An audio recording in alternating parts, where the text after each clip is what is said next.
Hello, everyone. Welcome back to another one of our fine live streams. Today, we're going to be doing something we haven't done in a little while, and we're basically going to be flying this lovely Boeing 737 from the good folks over at PMDG from Bradley International Airport, which is Kilo Bravo Delta Lima, all the way up to CYYZ. That's Charlie Yankee Yankee Zulu. That's up in Toronto, Canada. Going to be a pretty straightforward stream tonight. We do have VATSIM all set up. We missed this crazy event that took place a little bit earlier in the day that was absolute nuts as far as what was kind of going on sort of in the world and different controllers, and it was absolutely crazy stuff. So I'm kind of glad we're missing that, but the same token is it's kind of a bummer we're missing that, because that would have been a lot of fun, kind of a thing like that.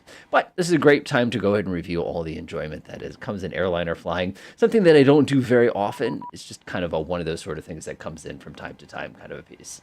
A 121.9, 121.9. We just got a message real quick. Somebody's calling for us here. We'll go ahead and give them a call.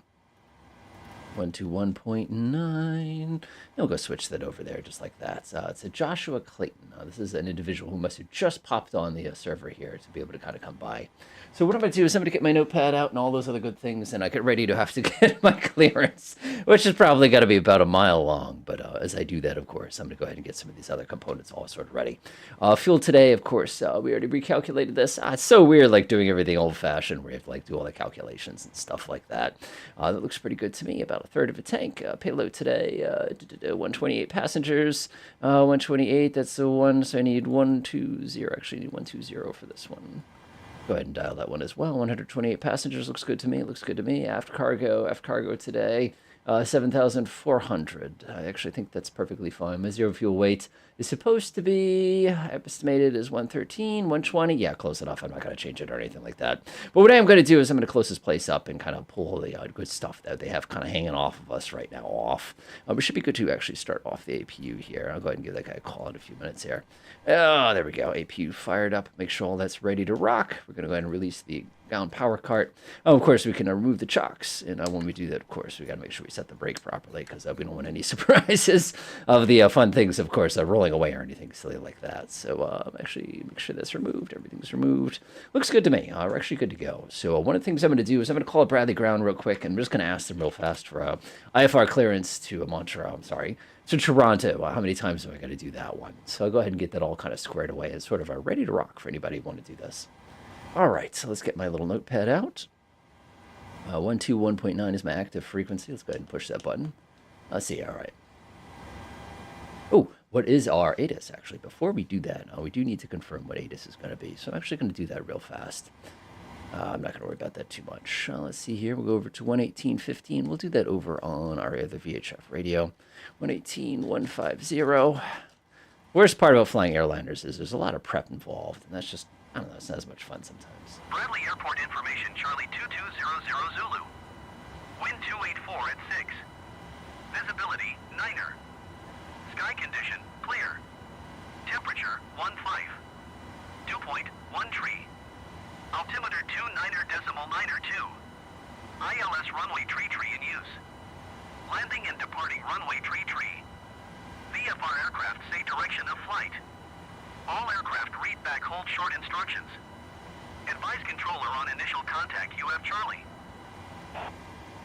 X-ray today. All right, X-ray. Sounds good. All right, so we have information X-ray today, which is pretty good. So what we're going to do is we're going to make our quick little call over to him. I'll grab my little notepad here. I made a note of all the different stuff. Go ahead and I'll press one of those real fast. So you can see I got a couple different things going. Was somebody just calling? I don't know. I got to kind of listen, because I'm noticing sound is coming from more than one place at one time. We'll roll with it, though. All right, ready for the world's largest clearance? Okay, here we go. All right. Ride the ground. Good evening. Red 64 is at ramp 29 with X-ray, requesting IFR clearance to Charlie Yankee Yankee Zulu.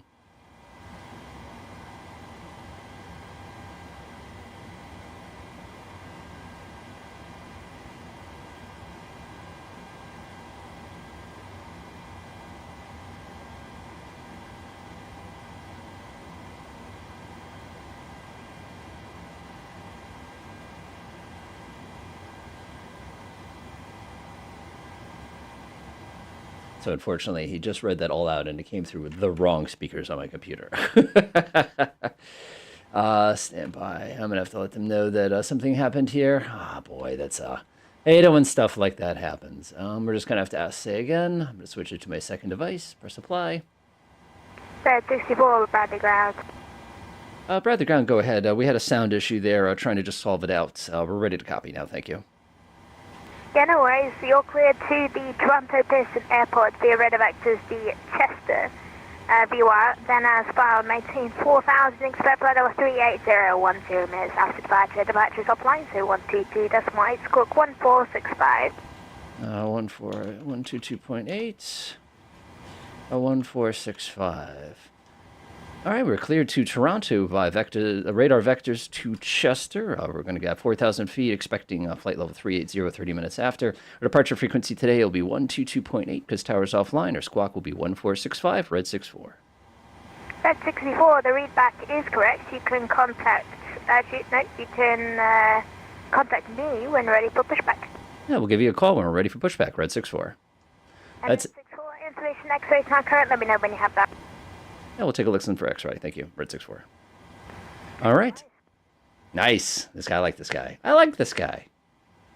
I like this guy. One of the things I've learned from flying in the real world, which is a little bit different than flying. Good morning, Alpha Rug. One of the things I've learned that's a little different in the real world than it is in the flight sim is, ironically, a lot of that formality definitely has a place, but what's more important a lot of times is making sure that the information that you give is the relevant information. I can't tell you how many times you'd be sitting there dialing out, twisting knobs and dialing things in and stuff like that, kind of going through all those different components and kind of getting ready to go. But it's just, I don't know, just kind of one of those things where sometimes you have to do what you have to do in order to get stuff to go. So he gave us radar vectors today, so that works great for us via center. And now we're going to proceed direct to AR Alpha Romeo, November India. Actually, we have to go ahead and pick this one first. And we're going to go by that one. And then after Romeo, it's Quebec. We're going to go, what do we got, 816 today? That sounds pretty good to me. Like I said, pretty easy flight. And then we're going to be going to Goder. I love that. Gota! Nice. Then we're going to go via WOZE, W-O-Z-E. And again, trying to pronounce these in the real airplane is an absolute disaster if you haven't tried it before. And then we're going to proceed direct by Ling 3 is going to be our arrival today. So arrival today is going to be Ring 3. Ling 3 for my math says 3-3 right today. So it's going to be that one. And ILS is going to be 3-3 right. And we're going to be dealing with, let's see here, WOZE is going to be kind of our approach procedure there. That's going to work actually pretty well for us. Transition, we're not going to worry about transition today. But what I am going to do is I'm going to come over here and make sure this is all, oh my gosh, I actually did it all correctly. That never happens, I swear. All right, let's go get that all set up. Let's get our perf all set up. We're going to go ahead and request our details here. Cruise altitude today is going to be 380. I can put that in right away. I can also put my cost index in right away. And looking pretty good to me. Request, it's just going to go ahead and call in the request there. Let's go. See how it's ready to go. So we're going to go ahead and load. What it's going to do is it's going to dial it all in. I'm going to press the execute button. This is good. This is good. This is good. Cost index is invalid, though. I said 450 is what I calculated for today. All right. That looks good to me. And one limit. Looks good to me. Take off. We're going to be taking 15 degrees of flaps. Let's see here. 120, 129, and 121, 222. Looks good to me. Runway remaining center of gravity. We're going to get that set correctly. 24.2 today, which is 4.84 on the trim. And that is 4.84 on the trim. Let's go ahead and set up our autopilot. And I'm looking at the clock right now. We have right on time. Ready for push and start. That never happens. I swear that never happens. What they're going to do is they're going to radar vector us. Actually, they're not going to radar vector us because there's no tower at the moment. So we're just going to kind of have to roll with it today. So I'm not too worried about that. All right, that looks pretty good today. 4,000 feet. Okay, our initial is going to be 237. And he's going to give us about 1.5 miles of taxi instructions here at Bradley. So one of the things I want to do is I'm going to go ahead and go get this ready here. I'm going to get it zoomed in. I actually have my iPad next to me today just so I can kind of keep track of all the different places I am. And again, we're sitting here at one of the stands. All right, I'm all ready to go. The engines are ready to be started. Looking pretty groovy as far as that goes. Do one last check for all my switches and make sure everything looks good to me. Looks good to me, looks good to me, looks good to me, looks good to me. And we'll get that in a minute. I'm not going to set that just right. One thing I will do, though, is I'll come over here and go ahead and set this one up. That looks good to me, looks good to me, looks good to me. Absolutely groovy. We'll turn that on because we're going to get our push in a second. Right at the ground, Red 64, ready for pushback and taxi with X-ray. Red 64, pushback onto Sierra is approved. Face south. You can expect runway 33 for departure. I expect 3-3. All right, Red 64 is cleared to push back onto Sierra to face south, expecting runway 33, Red 64. All right, let's go. So what we're going to do now is the assets to push back to the south. We're expecting 3-3 today. So if you kind of take a look at this sort of a visual perspective, that direction right there is going to be our 3-3. So what they're going to do is they want us to face south so that we're basically going to be going this direction when we finish getting turned around here. So what I'm going to do is I'm going to cheat just a tiny bit here. This is me getting pushed back. This is me getting pushed back, I swear. And now we're ready to go ahead and get the airplane started. You didn't see that. Let's go make sure the packs are shut off. We're going to shut the packs off. Packs are off today. We're going to make sure the isolation valve is on auto. APU bleed is going to be turned on. We're going to make sure these two engines. We're going to wait until we get enough PSI. We're going to go ahead and flip on the anti-collision light, which it is in the moment. We've got enough pressure. We're going to go ahead and start number 2. 2, spin fingers. Let's go. Take a look here. Give it just a few moments to kind of catch on. One of the things I like to do is I pop that one on there right there. And that's a little bizarre. I hope that's not going to be a bug that affects us later on today. Everybody's fingers crossed, please. All right, 21.2, 21.9, 25 is our magical power. We're going to click on that one on. Let's see if we get a start. And this should start going up, not down. Yep, there it goes. So the fuel valve is open. Everything's starting to pump some fuel through there. That engine should be getting all sorts of noisy and obnoxious. There it is. Good to me. All right, we're going to get a... in just a half a second here as everything kind of kicks on. That's perfectly part of the fun, as I like to say, kind of a thing like that. So this will be pretty good. Good evening, relax, and take notes. I love it. Exit. So the interesting thing here is when we call this, we're basically going to be saying that we're going to request face the south. You'll see what I mean. All right, that engine is started groovy. I'm just going to take a look at that one last check. 20.3, a generator is off bus, so we'll go ahead and pop that onto the bus. Starting number 1.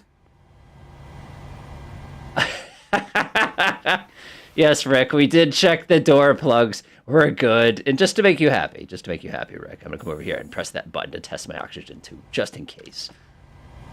All right, we're waiting for 25%. Believe it or not, we're supposed to wait until the thing stops going up. That's something I learned much, much later on, so that's actually kind of funny. Ready?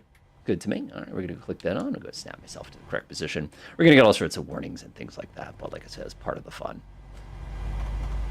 And Rick, just for you, by the way. Aha! You know I'm going to absolutely, totally forget to actually put that thing down or put it on the correct mode or something later on. That's typically how I roll with these kinds of things. All right, let's go ahead and get everything all set up for us as we're waiting. Bradley Tower is here? Oh, shoot. When did Bradley Tower show up? I would love to talk to Bradley Tower today. I've talked to them like last week. I'll tell you about my flights once I get in the air today. Oh, look at that. 120.3. I love it. 120. This is awesome. I love talking to Bradley Tower. These guys are like the nicest people in the world, in the real world. 120.3. This is awesome. All right. All right, let's go ahead and run through all the last couple systems here. We got a flight control warning here. That's perfectly fine. I'm holding the brakes down at the same time, so this is slightly awkward. We'll go ahead and pop that down. Oh, we don't have anything in the center, so I'm actually going to... no, I think I might have some in the center. All right, let's run through everything to make sure it's go. Yaw damper looks good to me. Spoiler looks good to me. Standby is looking pretty good there. We're going to come down here, run through these different components. All right, let's go ahead and get our electric pumps on. Cycle these just in case. We're going to go ahead and reset those real fast. Give everybody a quick little moment. My enunciators are being a little goofy here. We have a pretty good power pressure there. I wonder if something changed in this beta here that will affect us. I'll give a little bit of power. It looks good to me. There it goes. Nice. All right. Super duper. Speed back, do not arm. I like the little warning there. It's actually a pretty good warning there. And we'll take a look one more time. We got no pressure in those. And for some reason, we have no pressure in any of our hydraulic systems. I wonder if this has something to do with... I know why. I know why. All right, we'll give everything a couple moments there. We'll go ahead and get our bleed set. I wonder if something with the new sim update has something to do with this. Go ahead and pop those on real quickly there.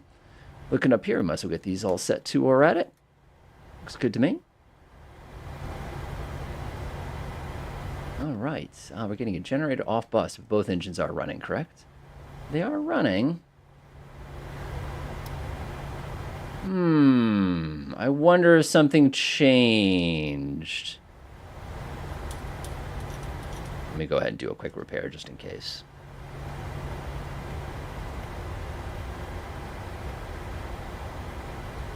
Maintenance, service hydraulic fluid, service engine oil. Just in case. Just in case.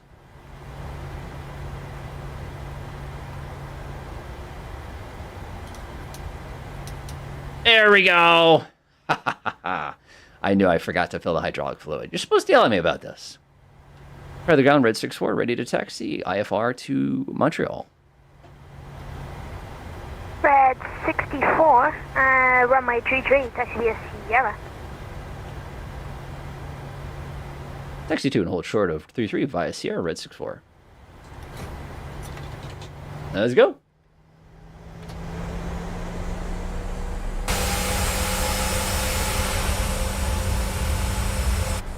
Yeah. I should have been more careful. All right, we're going to go ahead and check to make sure my left is clear. Might as well do this properly. Looking good, looking good. Let's go.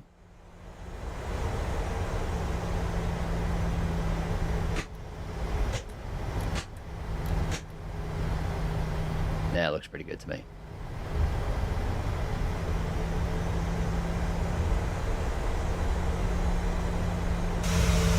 And yes, I know you're not supposed to drive on that one. You're supposed to go out to the road.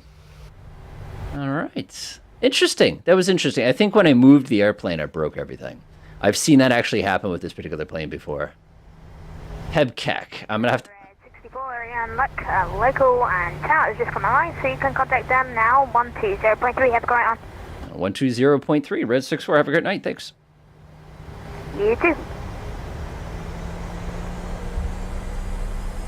It's one of those, it's going to sound really dumb, but if you're looking for who's more comfortable kind of a thing like that with especially air traffic control, it's the folks who they take it seriously, they do everything right and everything, but there's also that kind of, sort of buddy sort of, I know what's going on, I respect you, I know you're a busy person kind of a thing. It's just one of those little things that makes a little difference with a lot of folks. And again, you want to be pretty precise about that. Interesting, we're doing 3-3 today, but that's perfectly fine. You're going to have to tell us what that acronym means, Rick, because I'm not sure.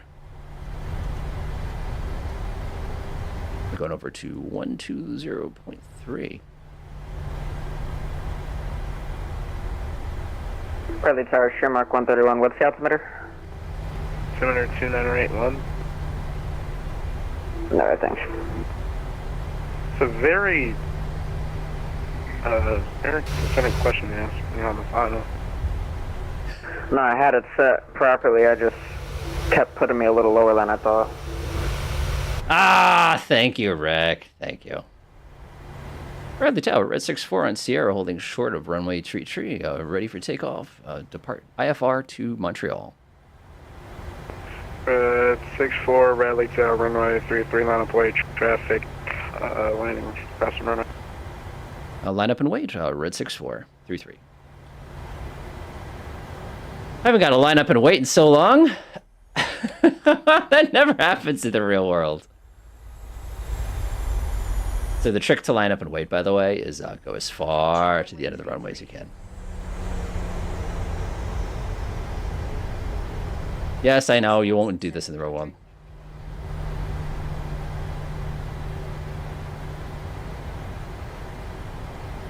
Oh, I got lassoed. So for those of you not familiar with lasso, landing and hold short operation. See him? See him? See him? And that looks good to me. On the brakes. Go ahead and give everybody a wiggle. Sports armed. Brakes armed. Auto throttle armed. AT is on. AT is set. Altitude is 4,000 feet. Ready to go. Ha ha ha ha. Shermark 131. Oh, Shamrock. That's what it is. Sorry, I'm being dumb. Okay. What? Shermark 131, you're going to be sparking 2165 so we can just see on the Aztecs. That's really all. It's a, Kind of ground. 0.9. 2165 over. this is when I turn my radio up in the real world. Love you. Love you.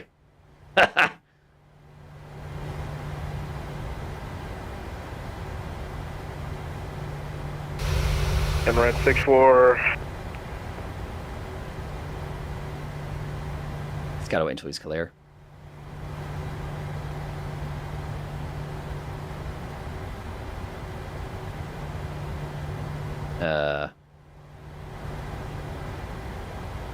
Say again for Red 64. Yep, sorry about that. Red 64 to left, heading 310, runway 33, clear for takeoff. Runway 33 clear for takeoff for Red 64. All right, let's go.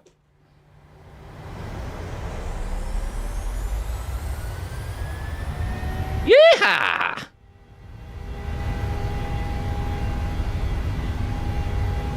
Airspeed alive. 80 knots.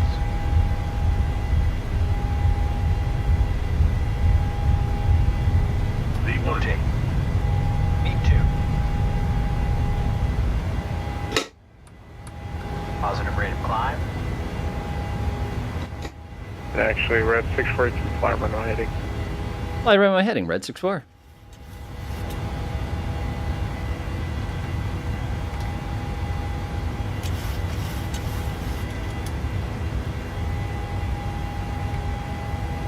So there is a noise abatement here. We should go a little bit to the left.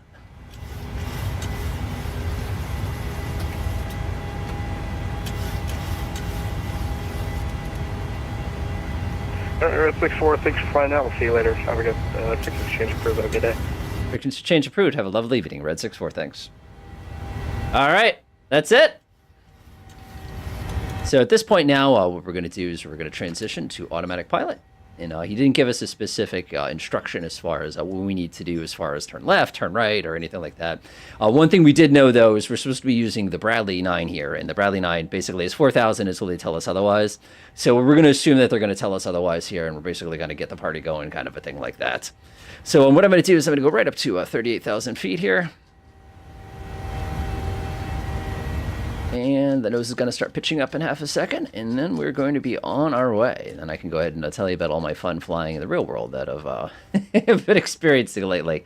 Again, get to fly again, which is kind of a nice feeling. All right, 38, we're going to go ahead and cut that out when we get to the next altitude. One thing I do want to do, though, is I want to go ahead and start getting some lights on, because otherwise it gets really dark in here. That looks good to me. Don't overdo this one. Woo! All right. Delightful. All right, let's go. That away. Goodbye, Bradley International. Thank you for your help. Right, let's go down here. We're going to go ahead and get all of our radio. So for those of you who are not big VATSIM folks, the big thing you got to note, 121.8 is kind of the magical frequency here. One of the things we should do from a style perspective is we really should come over here and put on 121.50, just for the purposes of being a little bit safer here. 121. Let's slip that over to the other side. Looks good to me. Pretty solid. Air traffic control is set correctly. That is set correctly. We're in climb mode. Monitoring. We're not crossing 10,000 just yet. We should have terrain on, but that's okay. This is good. This is good. This is good. We're not ready to set that until we get a little bit higher. Menu FMC. We'll go to progress, which is the correct page to be on. Now, one of the things I always like to do, too, at this point is I just go through everything, make sure I got everything right. Yeah, I definitely messed up the hydraulics. I feel bad. That's definitely something I would do. So Goater. I'll have to take a look kind of what we're doing as far as that goes. That's him. We're off a little late, but not terribly, kind of a thing like that. And we're on our way. Haha, look at that. How convenient that they gave us runway 33. We just point straight. All right, we're over 10 grand. Oh man, this is so cool. I never get to fly this high in the real world for most part. Again, we can do this. Because we cranked this thing up to such an absurdly high cost index, we're going to be moving pretty quick today. So that's definitely going to work out pretty darn well for us, kind of a thing like that. Exactly. All right. So this is kind of the downside and upside of airliner flying is once you kind of get everything right, it's you can kind of relax a bit because it's, kind of we're just sort of kind of cruising. The best part is I have VATSIM. It's just obviously VATSIM. One of the cool things I have is ForeFlight on my leg right now, and I'm looking at our ground speed, and it's pretty absurd. You don't normally get to see speeds like that. That's fun. I love how you can go to this new synthetic vision mode. You can't really use synthetic vision mode, but it's kind of neat to sort of play with. And I can tell you we're pretty darn close to CTR. Oh, we have a 26 knot headwind, by the way, for the average for this flight, just in case you're curious. Yeah, I know. All right. Elevation off. There you go. Are you happy now? course, flying into Montreal. I'd be very curious. I'm not Montreal. Flying into Toronto. I'm very, very interested to hear what they're going to give us today. And I believe at least once when I made one of my call. I just got a warning that my cabin altitude is above 12,000 feet. Uh-oh. Yeah, we'll go check that just for sure. I think that's a for-flight thing. I don't think that's actually a real thing here. Yeah, that looks pretty good. The differentiation, it looks pretty good. Pressure out ratio is 5. We're coming up perfectly fine. Yeah, we're fine. Like this little kind of like light here that comes on. One thing I'm going to do, though, is I'm going to turn this on. There we go. Looks a little better. We're taking our left turn at center now. All right.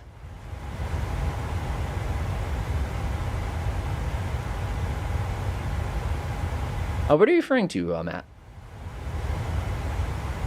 I'm not sure familiar with Flight Deck 2 Sim. Or are you making fun of the fact that I'm not following any appropriate flow, which I'm not. Yeah, that's good, that's good, that's good, that's good, that's good, that's good. That wasn't good. That's fine, that's fine. Passenger cabin. Oh, wow, it's in Fahrenheit. I wasn't mentally ready for that. I was expecting... Actually, it's pretty good, 70 degrees. So we can probably come up a couple degrees there. Oh, gosh. Sorry, sorry. I think I did it to both the people in the front and the back. Sorry, sorry, sorry, my bad, my bad, my bad. All right, let's go. Oh, this is lovely. Little Route 90 kind of heading west there, kind of Lenox, Massachusetts and stuff. They're kind of cruising around right there. So then that's middle field. We've got everything all nice and centered out. I'm going to zoom in just a little bit here, make sure everything's okay. And we are lovely. Oh, we're always lovely, though. And whoever had the MFD, one of the jokes I always make with one of my buddies here is somebody always sets the MFDs way too bright. Like, I mean, we don't need to burn our eyeballs out here. And you can turn about half, and that's usually about plenty. And we can bring that one down a little bit, too. That makes it a little bit more reasonable to kind of look at. All right. That is excellent. That is excellent. I had to go with the Delta livery today because, you know, you'll love the way we fly, kind of a thing like that. If you're looking for something very, very amusing with Delta, of course, if you want to explore on the old internet there, there's a great, I guess it was called Ghetto Delta commercial, for those of you who have not done that. Oh! Thank you, Rick. Thank you, Rick. He's right. He's right. He's right.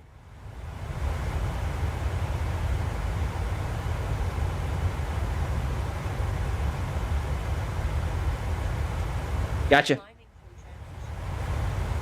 Transition altitude, we're going to be crossing right now. So we're going to go over to standard barometric pressure. I'm going to go set that right now. You can see the STD button. Not that STD, thankfully.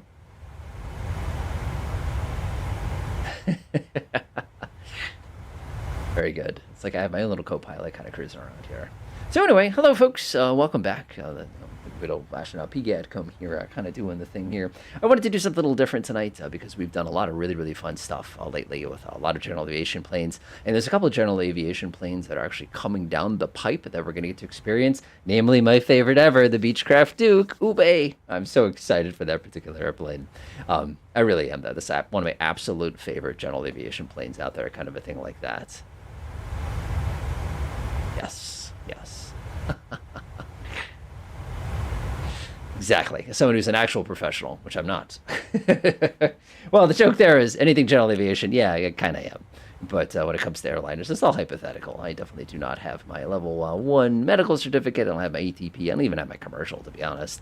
I got some of the rest of it, but none of those fun things, which someday, I guess. Probably not, though. I'll be realistic. I will probably have to give up flying for medical reasons or financial reasons before I get to any of those stages, which is okay. And I'm okay with that because I get to fly the way that I want to fly, and I think that's neat. You know, if I suddenly came into, $1 billion or something like that, yeah, it'd probably be a little bit different kind of a thing like that. But at the same token it's like, I like what I do. And I like the fact that I get to fly the way I fly, and I can just jump into a game like this, kind of take a look around, enjoy this nice, calm, relaxing flight, just like that kind of a thing. I don't know. I really enjoyed that. So for those of you who have not played with this tool before, I'll go ahead and I'll pull this one open real quick so you can take a peek. This is our lovely selves. This is SimAware. It's a pretty fun little website here. You can see these folks literally jumped on at the last possible second here. Now, one of the interesting things is one of my buddies, one of the people who I'm very familiar with, actually does Boston Center from time to time. So I did not realize they were doing it in the real world. It's kind of one of those kind of situations. Now, the other thing I want to point out, too, as you're looking at a little tactical display here, is our lovely little red 6-4. I'm doing pretty well as far as route goes. We're going to be cutting across here and basically scooting, and we're going to be running into Cleveland here. Now, Cleveland's an interesting place, and this is going to be a 119.875. We got to remember that because I will forget. 119.875. And the reason that's going to be really important for us is they're going to be getting us the last part of the flight.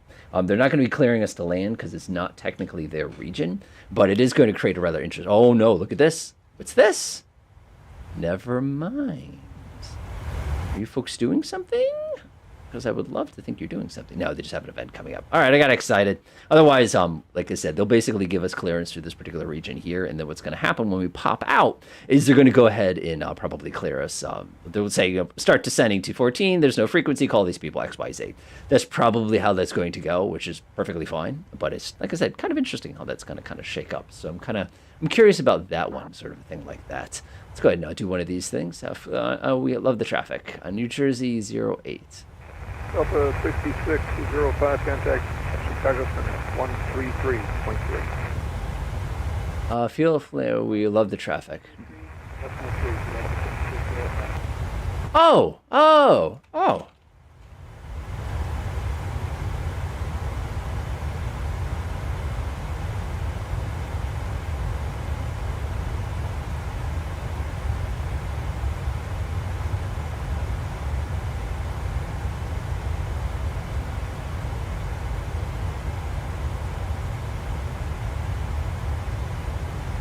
Oh, nice.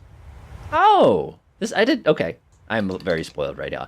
I did not put that 2 and 2 together, but November Juliet 08 here is actually helping us out with Tower at Bradley. That's absolutely fantastic. I just had to respond to that message. I'm excited. So yeah, what we'll do is we'll definitely come back November Juliet 08 if we have a little bit of time left tonight. And I would love to do a couple circuits. I will just kind of do my thing, and that'd be kind of fun. I'll give you guys a little bit of whatever you want to call it. I'll take off from Signature, and of course everybody else. Crossing 25,000 feet. Thank you, ForeFlight. That was great. So here comes the next question, of course, our puzzles of puzzles here. We'll flip this one back on here. So we're right here, and you can see we are hauling. Actually, where's a Whiskey Delta there? Red 6-4. What? Oh, because I'm Red Cross. Oh. Anyway, I didn't realize that. I thought, never mind. So what we'll do is we'll give them a call right as we cross the water here and just do Cleveland Center, Red 6-4 with you descending XYZ, kind of a thing like that. And I'll go ahead and sort of give us the heads up when we get to that particular point. And should be nice. Should be nice. All right, let's chat real world and the short time that we're going to have. Basically, a cruise, like I said, we're not going to be there very long. Whoa, I always do that 1,000% of the time. I always hit that button. So fun things in the real world, of course. I finally got the opportunity to fly down, actually visit my folks down in Maryland. And one of the cool things with that is we took off from Hartford Airport. And again, this is real world. This is Tuesday. We're taking a look at the weather, and they're warning us that the weather in the afternoon might get a little windy. So I'm like, okay, that's cool. That's cool. So, of course, I fly down south. We fly through New York. We had to fly over Newark this time, which, whoo-wee, that is a busy airspace. I thought we almost get smooshed a few times, but we did fine. Went through Philadelphia, which was a brand new experience for me. The folks at Philadelphia are way overworked. They need more help, and I feel bad for it because it's just, we're the little tiny Cessna 182 kind of a thing, and they're like, we'll contact you. It's kind of one of those things. Then getting into Easton, Maryland, where we flew into, was no problem, kind of a thing like that. So it was very, very simple to go ahead and do one of those experiences. Then, of course, going around from that, we hang out with Mom, got to see Grandma, which is fantastic. Grandma's in the home. She had no idea we were coming. So you have to imagine, we're not close by any means. Us just rolling into, her little room and saying, hey, Grandma, kind of a thing like that. And just watching her face just, grandkids, one of those kind of things like that. We have a very large family, to say the least. So she was super duper excited. I was glad to be able to see her. She's mid-90s. 4454 Lee Myers Space, Toronto's offline. ATC services are terminated and your frequency change is approved. Nice. So kind of one of those things that kind of surprised me. Yeah. So it was nice to be able to talk to them and see them and things. So, of course, we had to go home. So we get back on the plane, and we fly back up north. And it's one of those situations where we're taking off, we're doing our thing, we're on the way up, and it's a Cessna 182. It's a P model for those of you who want to go practice later. But the key thing with that plane is, we're going, everything's going okay. And for the life of me, I could not keep cylinder number 1 cool. I had the cow flaps open. I was not doing a full power climb. I was doing a cruise climb. I'm playing with the mixture. I'm like trying to keep the thing open. I'm back on the throttle out to like 20 inches on a climb, and I had to get up to 7,500 feet. So we're like, took us a lifetime to get to altitude. Normally it's like 11, 12 minutes. You're good to go to 75, but it was like 22 minutes or something to get up to altitude because the engine, I could not get that cylinder cool no matter what I did. Yeah, I think she got a kick out of it. Like I said, she just gets a gas that like, I won't comment, just in case my cousins and stuff watch later on. But like that was pretty cool. We're proceeding direct to Arnie. Should be the next one we're hitting. Yep, that's correct. I'm taking a look at my little plans here, making sure I'm doing everything correctly. Goder is the one that we're going to be crossing over the water. So we get up to altitude, 7,500 feet. We get to Philadelphia. We had to call Potomac Approach. They're great. They're very relaxed. They're just like, yeah, we'll give you flight following. Here's your code, 1, 2, 3, 4 kind of thing. Like, you making that up? So we get to Philadelphia. Philadelphia is a nightmare. Like, everything you see is just chaos. Like, airplanes taking off and landing, and somebody got talked to. And by talked to, by the way, I've been talked to before. It happens to all of you at some point. But by talk to, what had occurred at that particular moment is they basically called up this person. I've been trying to talk to you 5 times. So like you knew this was like one of those days where they're already kind of on edge. So you gotta imagine. I'm rolling in kind of a thing. I turn traffic on in case we have trouble in I keep saying Montreal, Toronto. So of course, as we're doing this, we're flying through Philadelphia. We get across Philadelphia and we're getting into Newark airspace. Keep in mind we're over all the Charlie, so this is just regular echo. So yeah, I call Philadelphia. I'm like, hey, 6901 Delta Mike, radio check kind of a thing. Then a second later, they call back and say, contact Newark approach at XYZ. I'm like, sorry. Kind of one of those moments, because it's just like, you never want to be the bad guy, like, you know what I mean, kind of a thing. But at the same token is like, you had to be on the other frequency. So like, that's just kind of one of those things that you had to do. So I felt bad about that. So we're halfway between Philadelphia and Newark. Again, I feel like you can't fly. We are at flight level 2114, going 340 to south. I'm just making sure that's not for us. Again, we're too far away to speak to them yet.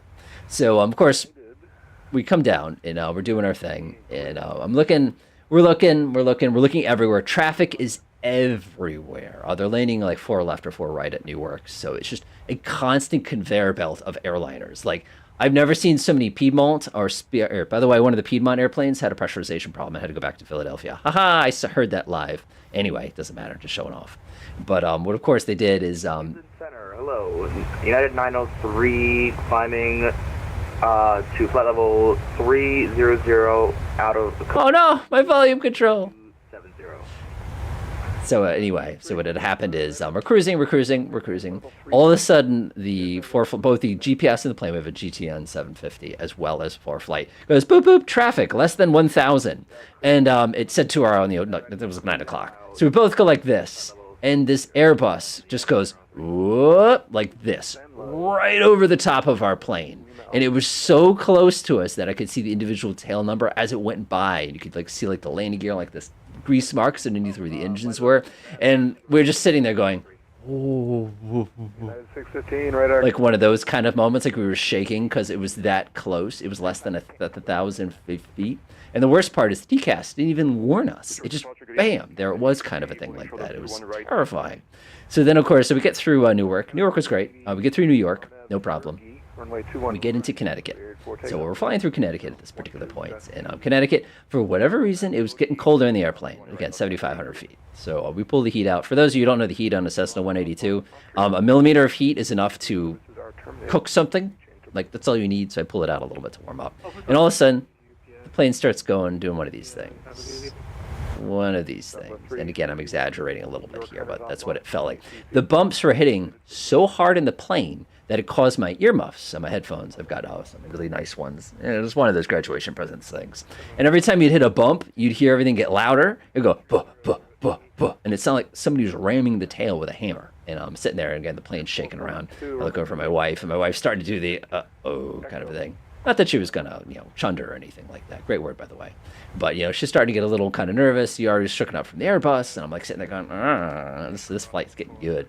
So the autopilot kicks off. It goes, beep, and does one of those things to give me a heads up to go, hey, just so you know, you don't have autopilot anymore. So I'm like, okay, fine. I'll do it myself. You're sitting here saying, what, you use autopilot? yeah, anything you can do to save you wear and tear on your body as a pilot who had to fly that many hours in a day, please use autopilot. It's there for you. 6,000, 16,000. I feel very strongly about things like that. So anyway, this is going on. This is going on. The turbulence is all over the place. It's getting worse. And I'm starting getting this creeping feeling in me going, what's the wind going to be like at Hartford? Because like legitimately, I'm sitting there getting bounced around really good going, I'm not really looking forward to landing a Cessna 182 in this. This is going to be a little bumpy. So of course, doing my thing there, I go up there, it's getting bounced around, all sorts of stuff.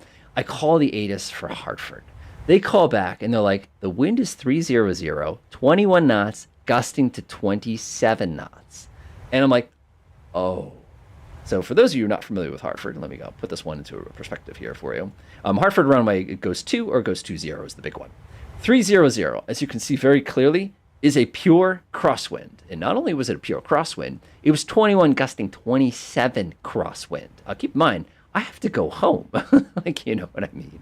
So the wind is coming out of this direction. We get called to land on runway 2, which goes this direction. You can see how unfriendly that wind angle is. It's about an 80-degree wind. Absolutely unacceptable from a safety perspective. So, of course, for those of you who don't know the Cessna 182, the big thing is you got to know about it is the fact that the 182 is demonstrated to 15 knots crosswind. So you can imagine my realization. First thing, my instinct was, we'll land the other way. We're going to land on the other runway. That's going to be safer. We'll land on the crosswind. It'll be fine. So we call them and say, hey, we're going to request landing and all that usual stuff. I said, we're going to try for 2, and if we can't get 2, we're going to go around and we're going to ask for 3-3, just to let, 2-9, just to let them know that that's probably what's going to happen. So I'm coming in for landing, and you can't see my hands right now. But if you imagine this is the runway, the plane is facing like this in order to keep the runway at the center of the windshield. You just got to imagine this thing. And again, passengers don't like airplanes that do this. It's just really unpleasant because you're at an angle. My right foot is all the way forward. My left wing is dipped down, and like we're just kind of coming in sort of like at a funky angle. The plane is going like this, and it's absolute like, oh boy, I guess I'm gonna have to earn this one today. I'm glad somebody else is in the back seat. So this goes on, it gets terrible. I'm sitting there fiddling with the throttle. I put my flaps to 20 instead of doing 30 degrees because I'm like, forget it. The flaps are going to make this a lot harder, so I use 30. I also came in and said, you're supposed to do 70 miles an hour in that plane. It's a miles an hour, by the way. And I came in at 80 because I needed a little bit extra authority, kind of a thing like that. So I'm coming in. Everything's okay. The plane is all over the place. I'm constantly having to adjust the controls. Like, again, it's a constant speed propeller. And for those of you who've not actually flown one of those in the real world, it does this whizz kind of a thing as you constantly sit there adjusting. It's not very pleasant, kind of a thing like that. But sitting there fiddling with it. And yes, we have to call Cleveland in about 10 seconds here.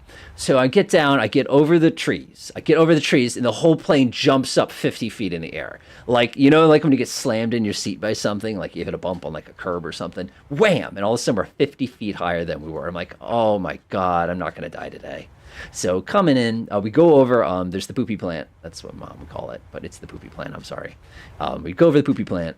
Everything's looking pretty good. And we go over that. There's a big puddle of water at the end of the runway. I'm coming in. The plane's doing like 83 miles an hour. I'm supposed to be doing 70, like again, that fast. Flaps 20. My wife's sitting there basically clawing the controls. And come over the runway. I pull the power out, and I'm like, all right, here we go.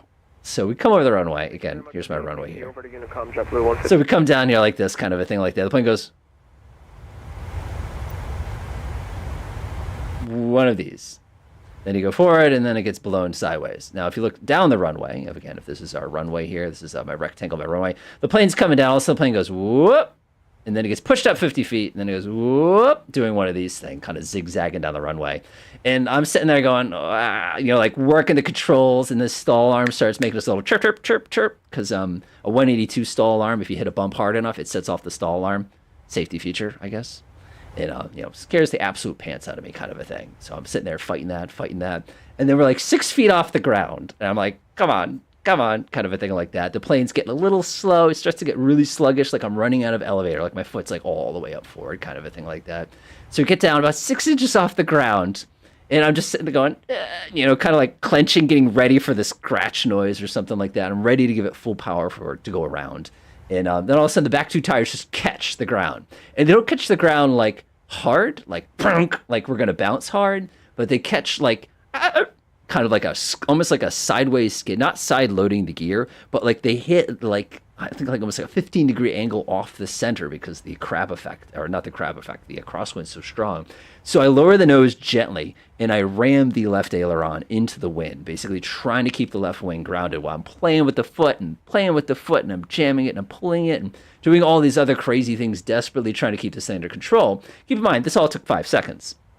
And then finally it slows down. And then I look and I'm at the first turn-off point. And keep in mind, that's a really hard one for me to get. Usually I go to Delta because I'm just not competent. But I'm at like Charlie and stopped already. I'm like, oh. Okay. So then Tower calls me and goes, like you could hear it in his voice that he must have been like sitting there with the binoculars, like ready to put you, kind of a thing like that. And he goes ahead and goes, contact ground 21.6. I'm like, 1.6, kind of a thing like that. As I'm basically coming through. Contact ground, Skyline 691 Delta Mike on Charlie. Request taxi to Hangar 4, kind of a thing. And then he's like, yeah, taxi to Hangar 4, right on Alpha, left on Delta, have a great day. And I'm like, okay. You know what I mean? So, of course, I go down that one, we kind of do our little taxi thing, and I'm sitting there. I open up the window, and I stick my elbow out the window of the plane, like when people drive with their right hand, and they stick their elbow out the right. So I'm just kind of going down the runway like that. Trying to keep the crab angle in with my other hand, by the way, because the thing kept jumping all around the runway. Cessna 182 has the worst nose wheel steering. It's like pushing rubber bands. To the Charlie Yankee Papa Tango Airport. All right, so we actually have to do work now. Disregard that. You going IFR or VFR? All right, I'll stop my story there. So after we got back to the taxi point, we run through the checklist, we shut everything down. What they don't tell you about real-world flying is you have to put the plane back, like completely back when you're done flying.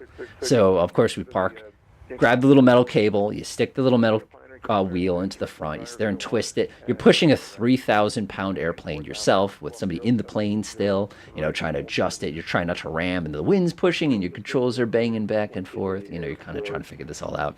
You finally get this thing stopped. You're like, thank you. Sit there, you set your parking brake, settle your tie down, set everything. You sign the plane in, kind of a thing. You're still kind of like doing the little jittery shaking. And, you get in the car, you relax, everybody's kind of coming down, they're relaxing. I think they're looking pretty darn good, kind of a deal. It was a good day, kind of a thing, sort of a piece like that. Procedure, actually, I have to take a look at runway 33 here. Victor is... This is approach 33 right. I actually got it all set up, hang on.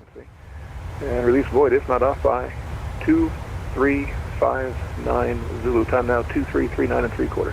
Change to All right, ILS... 33 right, CYYZ. I actually got to get ready to fly again. Sorry, everybody. Switch over to Zinacom. I wonder if I'm going to get to the crowd-off point before. 28 center. All right. American 442, turn left, heading 190. Runway 28 center, clear for takeoff. Wind 310, 15, gust 22.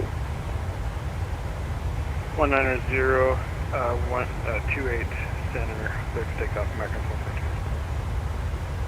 I'm just listening. Cleveland Center, good morning, or good evening. Delta 1491, holding short runway 21 right, ready to go.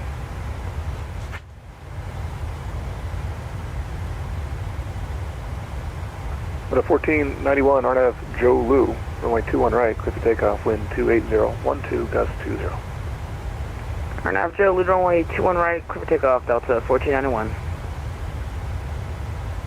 Center Endeavor 4881, also holding short. This is going to sound dumb, but I'm actually looking up the chart plan right now.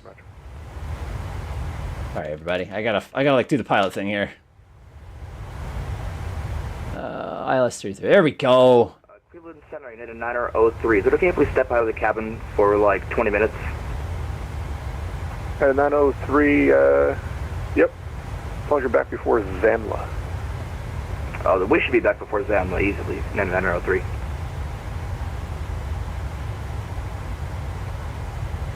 Yeah, I know.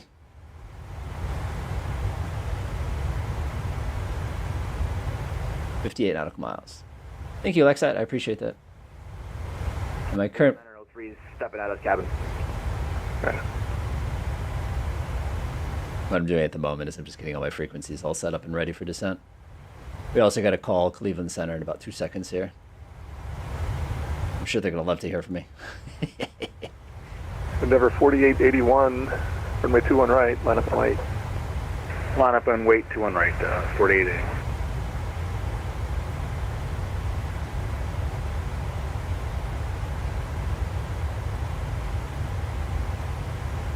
I'm doing pilot stuff.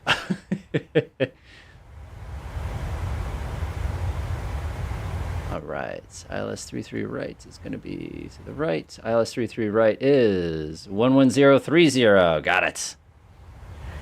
I already got all that. 11030. 11030. 1 RNAV winners, runway 21 right, cleared for takeoff, wind 280, 12, gust 20, caution wake turbos. RNAV winners, clear for takeoff, 4881. Out of 1491, radar contact, climb maintain, flight level 3, correction, climb maintain, flight level 290. Flight level 290, Delta 1491. Leaving center, red 64 with you. Flight level 380. Stand by sec. American 442, Cleveland, radar contact, climb and Sorry. maintain, flight level 270, clear direct Morgantown. 270, direct Morgantown. I didn't realize that was Red Cross 64. Red 64, Cleveland Center. Radar contact near Gons. Descent at pilot discretion, maintain 17,000. Buffalo area altimeter 3006. Descend at discretion. Maintain at or above flight level 170. Red 64. Thanks. All right. But 17,000 and the altimeter at Buffalo 3006. 3006 Red 64. Thank you. All right, sweet. Go to 1491, clear direct Hoaxie intersection, and resume normal speed leading 10,000. Clear direct Hoaxie and resume normal speed. Yeah, that wasn't 170, that was 17,000. My bad. I usually don't work at altitudes like this.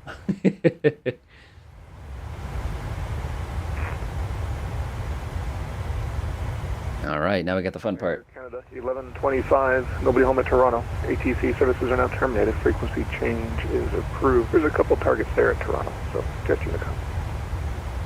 What I'm doing now is I'm just going through the flight plan, getting all my charts all lined up, ready to go. 81, radar contact, climb and maintain flight level 350. 350, 4881. ILS 22, ILS 33 right, ILS 33, there we go. Just going to dial that in real quick, just to get that all programmed in. ILS 33 is 81, clear direct 2080, got it. Nice. 4881. All right, take a look here. Progress. We're getting close, about 33 nautical miles before we get to descend.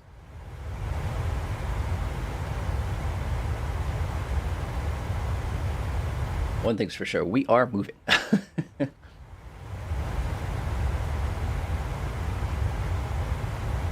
Yeah, I wonder when that drained out. I bet you it was Rick. He definitely loosened up my hydraulic along caps and just all over the runway. So long story short on that one, unfortunately, like I said, oh well, it was an interesting flight. It really was a very, very interesting flight. I did something that would surprise me. I did not expect to be able to land in a wind that strong. I was a little disappointed. I mean, I did all my flight planning in advance and checked everything carefully to make sure it was a minimums. It just turned out to be a little bit stronger than I expected. It was definitely not something that I'm like, oh, I'm going to cancel my flight or anything over. But like I said, that was a bit. That was definitely a bit. And a reminder for everybody out there that the interesting thing about a demonstrated crosswind is it's a, quote, demonstrated crosswind. But the reality is, if that wind were any stronger, I would have run out of rudder. So I can't speak, and I'm not going to speak on behalf of the designers of the Cessna company. I will say the fact I appreciate their aircraft, and it did a really nice job getting myself and my family down on the ground safely in that condition. It's also just interesting because, you know, most days you fly, you don't even notice the wind kind of a thing. But man, when it is there, it is there. So a reminder to everybody to always fly safe and respect it. That can get really, really, really dangerous. All right, let's go get this zoomed in now. We're going to do the way I normally do it. I usually set this one to 80. Kind of getting all my buttons and pushes all set already. Button pushes, good to go, good to go. Let's see here. I'm being silly here. I did not just do that. I do that every time. All right. 201. Rick's already helped us out here. He's provided us with all the critical information for the runway length, as well as this. We might see that's a mode ready to go. I haven't even pulled out the automatic pilot. Can you believe how fast we're going, by the way? Isn't that incredible? MCD, or if it's Amazing. weird altitude restriction, but it won't let me put in 270. It keeps auto going to 310. Okay. American 442, climb maintain level 310. And the interesting thing is, when I fly in VFR conditions, one of the things you like to do is you like to always call and let them know what your descent's going to be. Like I always go, starting my descent at XYZ or something. Even though your visual flight rules, it really helps them out so that they know kind of what's going on. Endeavor 4881, elite speed. Because we've already been cleared to descent at discretion down to 17,000, we're good to go. But thanks. Okay, well, if you got a PDC, it should have said it in there. I did not. Ah, okay. Well, we call out special emphasis on the PDCs, but if you read the chart, the fine print does say do not exceed 280 until it's fast. Yeah, my co-pilot missed that. Oh, but it's the pilot and command's fault. I'm a bad person. I'm sorry, everyone. Yeah, see this? We're going to come around here, basically a scoot right into a CYYZ there. So that's going to work out pretty darn well. Yep, that's nice. So we're basically going to come, there's an airlines, KMCO is going to... American 442, I'm just going to disconnect. I think this is a PMGD problem. Oh, don't say that. Yeah, I know. I think something's glitching out. There's other things wrong.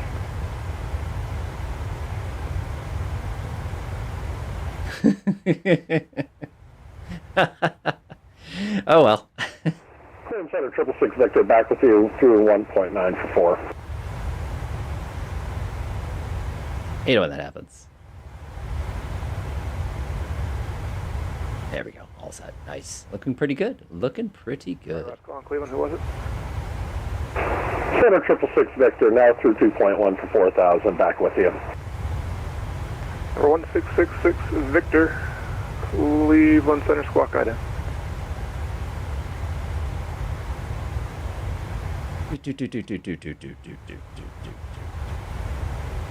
Going down. I'm floating out of my seat. I think I did too much. Victor, radar contact, climb maintain 4,000, and proceed rate dryer. Looks good to me.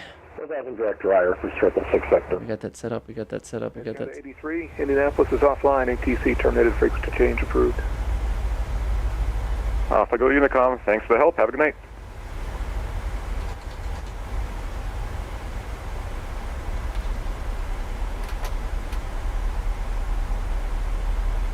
The one thing I don't tolerate here is when companies decide to use different whatevers for the purposes of like controls and things. I mean, they got kind of this one that you can kind of click it like that, click, and that'll give us that extra little bit of drag here. We were going very, very, very fast, so we're gonna have to slow down here.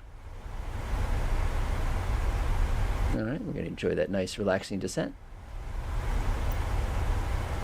In a G4, what's going on in the Gulf Stream? What was the nature of the emergency, Rick?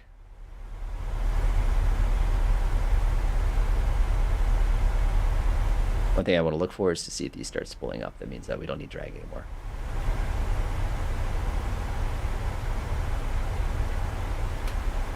There we go. This little blast of spoilers really does help. Oh man, it is a nice day. It is absolutely freezing, but it is a nice day. That is a bummer. Lake Superior, everyone. I really hope... Oh, fuel. That's even scarier. Yikes. I don't like that at all. We're going to go to auto brake 3 because I'm not a good pilot. Fuel looks good. We're burning a little more on one side than the other, but we also had the APU going for a bit. It's a very relaxed flight. One of the things that's interesting, at least to me, is speaking of emergencies there, Rick, probably one of my favorite ever was when I lost electrics at night. I've mentioned this story before. But you have to imagine, you're doing flight training, you're finally getting to do your nighttime, and you have to do 10 takeoffs and I landings. didn't write it down correctly here. If I didn't tell you already, climb and maintain, flight level 350. And it was incredible because our power went out at night. And you can imagine how much fun that was. We did fine. We're alive. It was just one of those. It was a moment. 1666 Victor, D. Hopkins, altimeter 30. Oh, I see why they want us to come down, because Mosey. 1-2 for 666 Victor on the altimeter, thanks. For flight just yelled at me for sync rate, which it's getting pretty high. Is 66 Victor still kicking at Skypark? I think so. It's been a little while since I've been down there. My father-in-law's actually got 2 aircraft down there, and I haven't made it down in a little bit. I guess I'm going to have to make the trip. It's been 20... Get a nice little life story here. 23 years. That's I amazing. went down last year to do some maintenance on his hangar, but it's been about 18 years since I've been up in 666 Victor. Cool. What is the correct ATC terminology for that? Copy cool. Wilco, you're cool. Wilco? I guess it could be Wilco. I don't know. Sort of one of those things.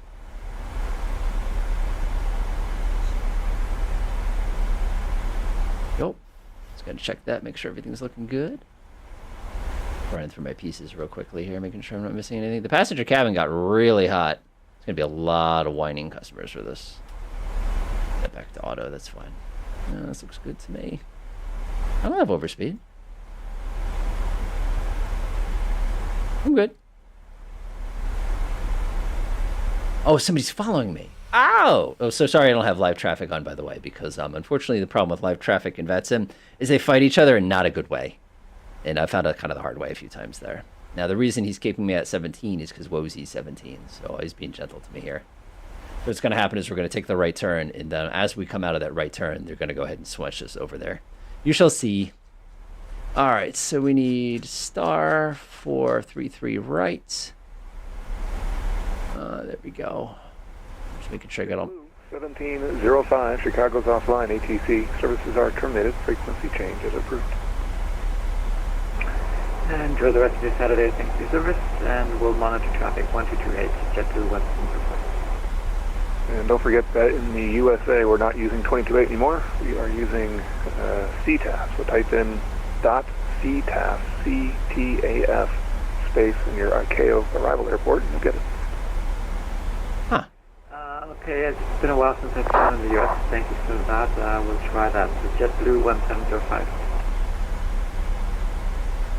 Cleveland Center, good evening. JetBlue 1701 is going to be 12 nautical miles to the southeast All right, let's take our time. of VOR Charlie Foxtrot Bravo at flight level 360. JetBlue 1701. I really do like DCS. DCS does such a really, really, really good job of so many things.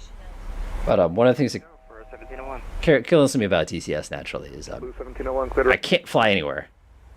I would love to drop bombs at my house, but I'm just like that. Wing or wing nut for JetBlue 1701? Wing nut, with no vowels. Wing nut. Wing nut for JetBlue 1701. I don't name these things.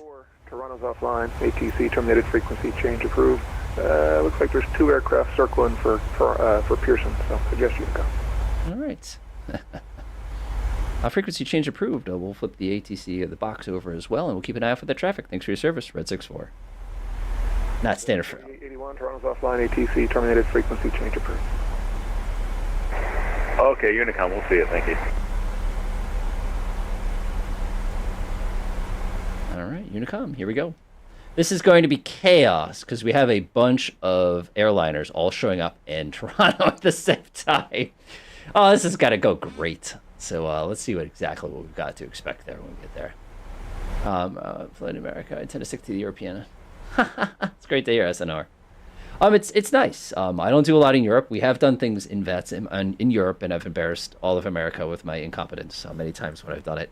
But that's part of the fun, like they say. So, All right, what I'm very interested in here is to deal with the traffic. So let's go take a look at the traffic situation and see if we can sort this out. So you can see we just took this turn here, and we're heading in. Our approach here basically, for those of you, we're doing 3-3, so it's going to be kind of like this. And we're basically going to go straight in and cross our fingers that everything gets all set up here. One of the things I'm going to have to do is figure out exactly how far out that is, though, so that we can get that all kind of squared away as we kind of sneak in here. All right, so let's take a look here on that altitude. We need to come down a lot lower than that. Let's start with that. 2,500. Let's go ahead and get a little bit lower. There we go, 2,500. And we're going to go ahead and give that a click real quick. And we're starting our descent again. Excellent. All right, this is the fun part. Everybody deep breath in, deep breath out. We still have to land the plane, even though we have all this fun and all this good time. So we still have to get us on the ground. So we're looking at 327 here.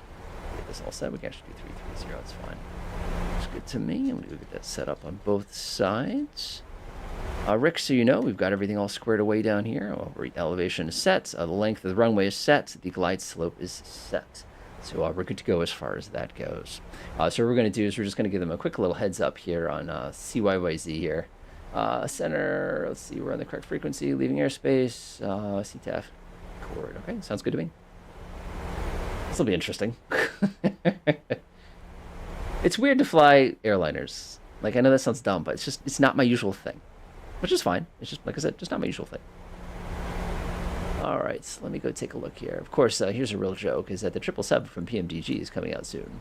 And when that finally does arrive, those will be really, really good times for us. All right, we should be proceeding direct Eggebek. Eggebek should really be our next spot here. There it is. So it's done by Iston. We can basically proceed direct. So if we go direct Eggebek, you can see it's 3,000 at or above. That over to 3,000. Looks good, pretty good to me. This will definitely, yeah, there's our 7,000 there. That's going to be murky. Murky, let me zoom out just a little bit here to kind of figure out what we got going on. Yeah, I can see why we're doing that. We're basically going to slow down before we get to murky. And then Agbeck is going to be our final approach fix, which is going to get us down to the ground pretty effectively here. So I'm not too worried about that. I'll tell you one thing that feels really naughty is not talking to air traffic control at altitudes and speeds like this. But hey, it's part of the fun. Link's supposed to be $7,000. We're definitely not going to hit $7,000 on time because you can see pretty clearly that we're about 2,800 over. Typical. We're trying to slow down basically. So if I wanted to give it a kick, I could do one of these things real fast, and that'll definitely give it that extra little push to help us slow down. But again, we're not on a rush. I mean, Toronto's right there, so like we're doing pretty well. Doing pretty well. Looks good to me. Looks good. Well, I like that. I like that a lot actually. And just a quick little blast. And, again, super duper plane. I am looking forward to the 777 when that comes out. The 777, for those of you who haven't seen my stuff for ages ago, that was my first plane that was an airliner. Like, I didn't do 737s because I got into airplanes with airliner types. Obviously, I did like the 720 or the Airbus A320 and Flight Simulator 10, stuff like that. That doesn't count when you're talking the full clicky cockpit nightmare kind of airplanes. I didn't really get into that until I was into X-Plane 9, believe it or not. And then I got 10, 11, and I have X-Plane 12 now as well. But the 777 was the first payware airliner I ever owned. So it's actually pretty exciting to hear that we're going to get another one, because I know a little tiny bit. I probably know the 777 better than this plane, even though this plane is absolutely fantastic. There's really nothing to complain about at all with this kind of a thing. All right, about 3,000 feet up. We are way too high still. We're going to have to lose a lot of altitude. Otherwise, we're just going to be basically power sliding into a landing here. Maybe I'll slip it. Please don't do that with an airliner. It's not recommended. Weirdest part of airliners, though, is as you can see there, basically I got in there, started getting set up, although one of the things I'm noticing is the weather did not synchronize. There we go. I wonder if that was causing issues earlier. There we go, that's better. I knew the weather didn't look right. How come nobody called me on that? Oh well, it's kind of one of those things. Get a little bit slower here. I find it interesting the altimeter setting is still 2992, though. Interesting. All right, so we're still 3,400 feet up. All the murky has to be 54. Yeah, we're gonna be a little high. That's okay though. All right, 10,900. We got to flip on the landing lights when we dip through all this. By the way, for those of you who have not done it, do you think they're gonna have the HGS? I bet PMDG probably will.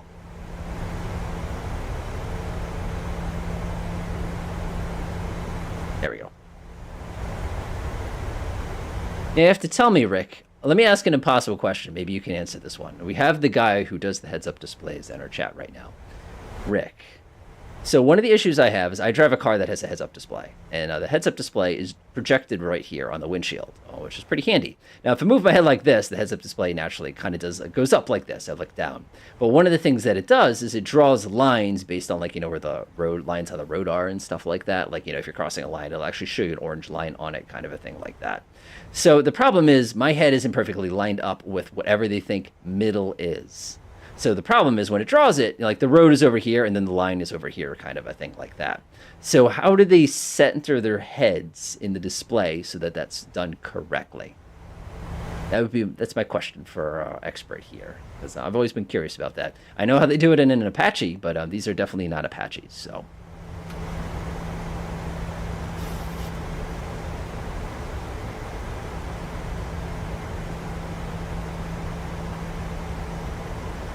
All right, I need to find out what's going on with Toronto traffic right now. That's the part I'm actually worried about. And the problem is I see there's one that seems to be circling here, and I can see that there's another one here at 7,500 feet. This is about 15, 20 miles here. 20, 32. I gotta get my map out and actually measure it carefully. Let's see here. This is 20 nautical miles to the south. Toronto traffic, red 64 is 20 miles to the southeast. Setting up for ILS runway 33 right, Toronto. Oh, okay. So this is not adjustable. Okay, so what Rick just told us is the fact that that's not something you can adjust. You're just supposed to have it in the right spot, otherwise it won't be centered. So like you see this problem here, this is exactly what happens in if you have real-world heads-up displays, kind of a thing. You can't really adjust this angle, so that's kind of one of those things. All right, we're sneaking through. Ugh, that is unpleasant.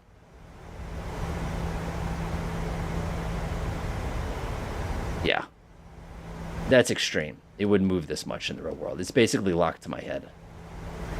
Because I go like this in the real world, and it would still be over here. But that's okay. That's neat. Again, they probably have to cheat because of the math required to make this display even possible. So I'm perfectly happy with the way it is.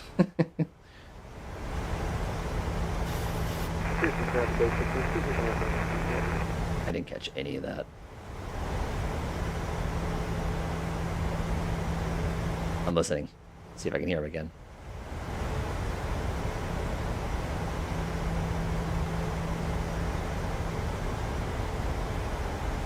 Oh boy, this is the fun part.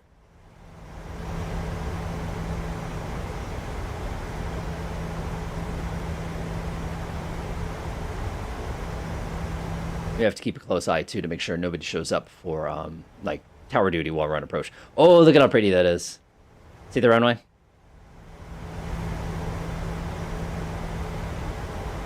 Nice, we got this. We got this. This is so beautiful. What a lovely time of evening to be flying in here. Love it.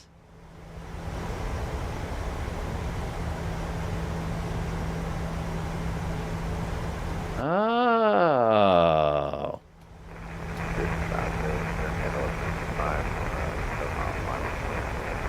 Alright, somebody's on a 7 mile for us. Okay.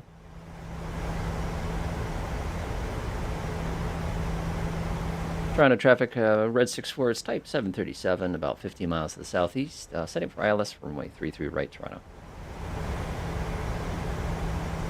Alright, everybody ready?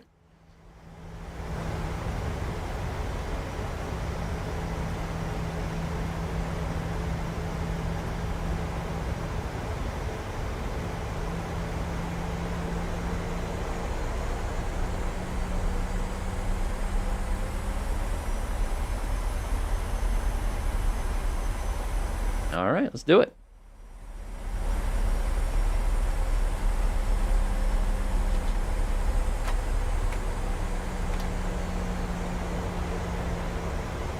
Wind's coming right at us. Love it. Hey, that guy in aisle 3, tell him to stop making fun of us. You know the one is aisle 3.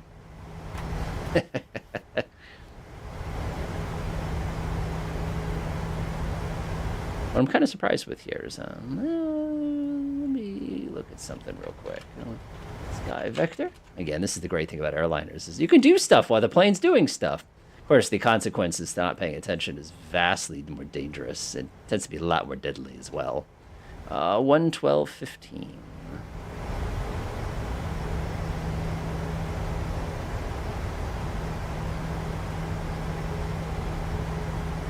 All right, going down. Perfectly lined up, perfectly lined up. Oh. Well, the guy in, 22 Charlie. Nah, I don't know, it's just fun. All right, let's land this thing. All right, we're going to get our flaps all nice and ready to go. Let's see here. We want to get it all the way down to about 10 degrees. Looks good to me. 3,000. All right, one last time to check everything to make sure it's ready. We're looking good here. We're looking good here. Before landing. Here we go. Altimeter set. Engine set. Continuous. Speed brake is armed. Landing lights. Landing gear.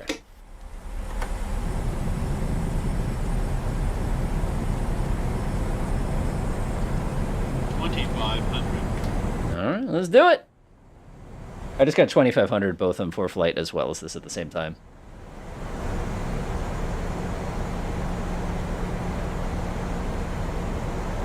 Oh. Oh, shouldn't be able to see that. Oh, I get it. I get it. It's nice when we have experts like this to help us out. This is great. All right, let's do it. I'm going to take a look at the map real quick here. Toronto traffic, airliner Red 64 is about 7 miles to the southwest on short final, runway 33 right Toronto.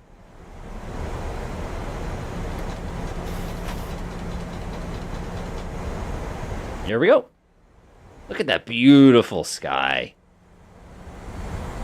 Look at that beautiful sky.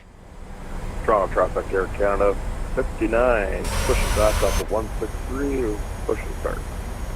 Okay, so he's just giving us a heads up. All right. My favorite part, though, is when you're landing is after you get on the ground, is figuring out where the heck you're supposed to go. It's such a real-world problem. You think it's easy in the game, but wait till you do it in the real world. Traffic, Air Canada 1125 is on a short final for runway 23, less than a mile. That's a problem? Let's look at this landing. So do you see him? Do you see him? See him? Company, keep an eye out. There's a 73 landing on 33. We have the traffic in sight. Alright, Houston traffic, I say 8602, we're climbing through 8,800 for 10,000 right now. We're clear of 24 right, we're departing to the northeast. Butter line is left off.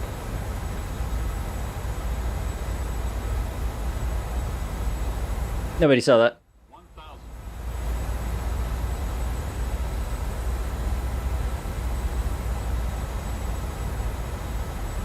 All right.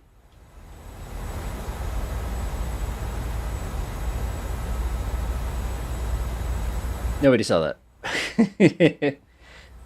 Toronto traffic, Red 64, short final, 33 right. About 3 miles, about a minute and a quarter. Toronto traffic, Air Canada 1125, clear runway. Yeah! See? Oh, I'm there. Oh, I know. They don't count me as being real. It's okay though. I'm not famous enough, and I don't do airliner stuff. In case you couldn't tell. All right, let's do it to it. We just got to get ourselves down to the ground, nice and soft. Nice crosswind.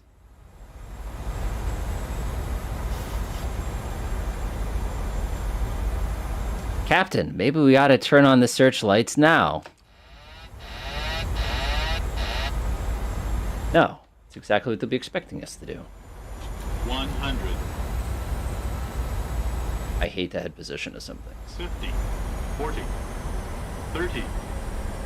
20. 10.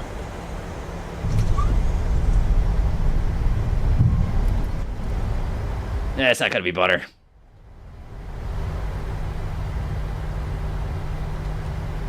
We're here.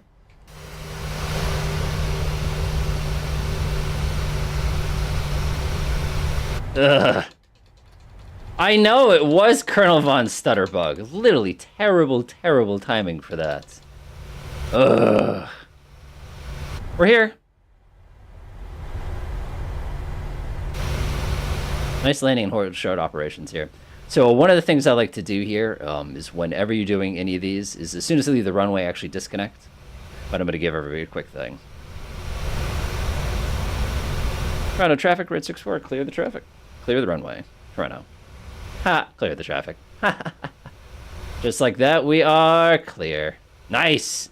Now, of course, I promised my friends over in Bradley International Airport a couple of circuits, so I'm not going to not circuit. I kind of have to do that now. So sorry, everybody, but we're going to get a little extra tonight. All right, we got to get it. We got to get it. We got to get it. We got to get it. We can't not do it. Let's see here. We'll do it. What are we going to circuit in, though? What are we going to circuit in? Nicely done, everybody. Nicely done. Nicely done. Oh. We got to get over there. What are we going to do it in? What do we got to do in it?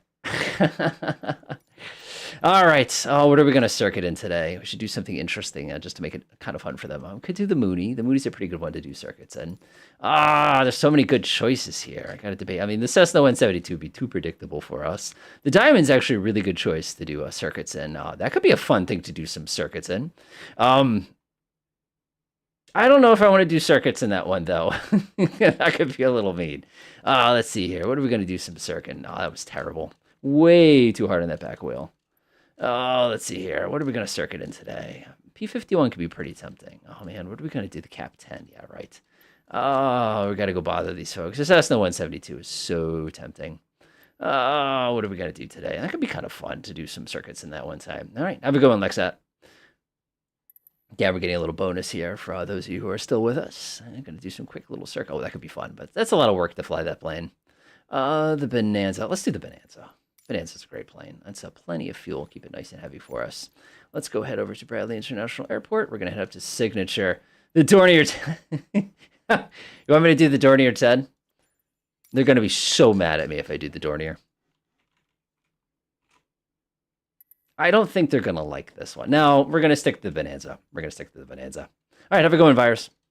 This is just a little bonus for anybody who's kind of sitting here. Okay, it looks good to me. Flight conditions are good to me. Let me go ahead and join up the server real quick. So what I'm going to do is I'm going to request a taxi to the active, and then we're going to do a couple circuits, and then we're calling a night. Because why not? There's nothing wrong with practicing your takeoff and landings. No profile sign. Cancel. That's no problem for us. I will take advantage of it. One of the things I have to do, though, is I have to go to my settings and tell them that I'm using, it's a Bonanza V35. Beechcraft Bonanza. What is it? iCal code. I gotta go look this up real fast. It is BE35. BE35. BE35. Connect. I actually get in the server real fast. All right, let me clear out my flight plan real quickly here. There we go. Send her on the airplane. I'm gonna go ahead and start her up.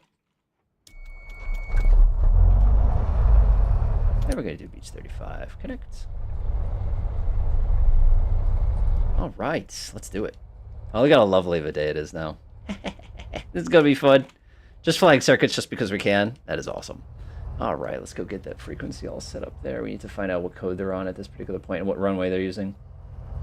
Let's see what we got here. Let's find out.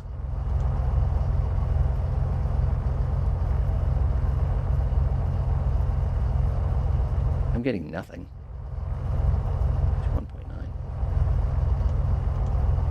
1.9. Oh, that's why. Incompetence. Bradley Airport information, Charlie. Bradley International Airport ATIP information Zulu. 2351 Zulu. 1350 at 15 gust 24. Whoa. Visibility 10. Few clouds at 4,500. 9,000 scattered. Ceiling 1,000 broken. Temperature 11. 2.2. Altimeter 29901. Runways 24 and 33 in use. Expect ILS approach. Notices to air mission. Reach back all hold short instructions and defined altitude.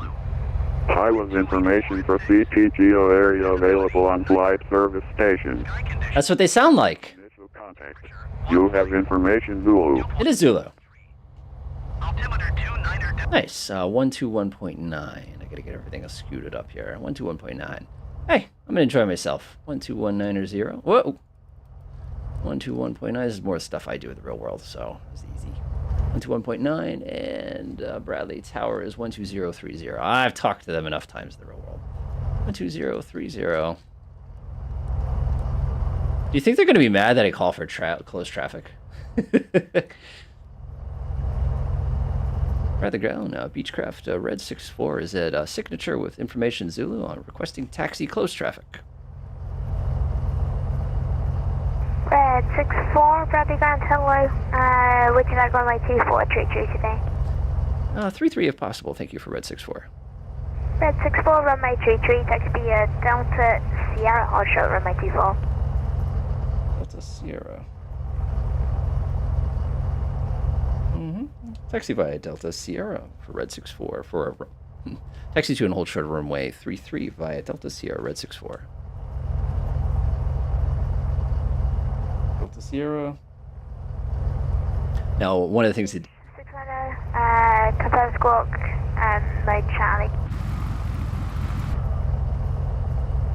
Alright, we'll squawk mode Charlie, reach 69. so they told us to hold short of 64, runway 24. So when we get there, we'll hold short.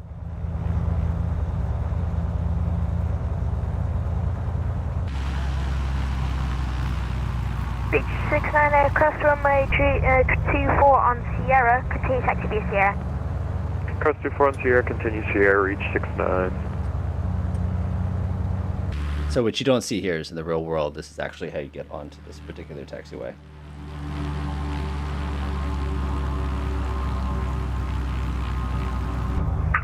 Bradley Tower, this is Jeffrey 1294.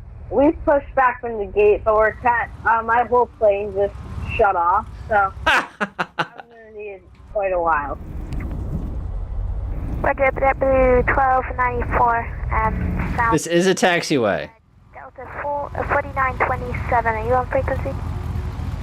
Hey, we are. We're just getting our plane ready up. We're gonna push back in probably like maximum 3 minutes. Roger, Delta 4927, I'm just listening in. Okay. I can hear the some kind of turboprop off in the distance.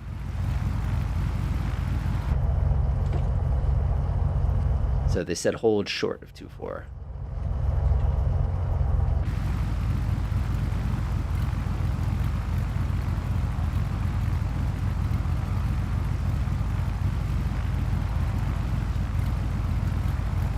Reach 600, contact to town at 120.3, good day.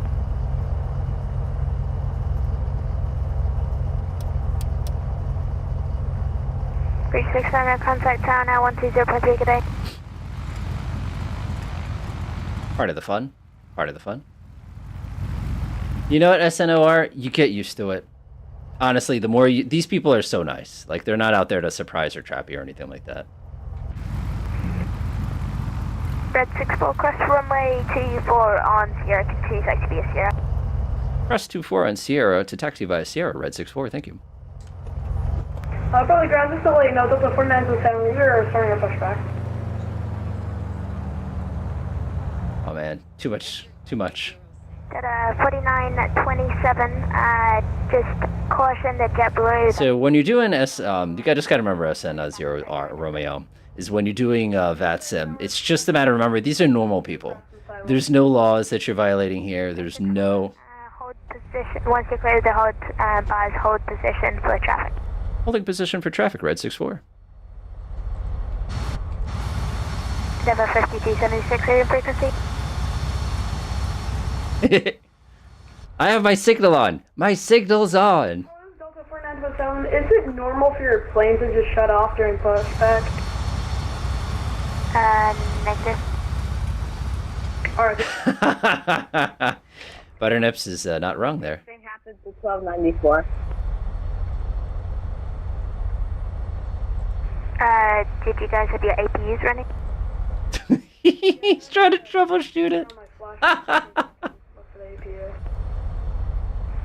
So sorry, folks. This is a delay. In the real world, this happens all the time. 5276, spread the ground. So the interesting thing here is in the real world, delays like this happen all the time.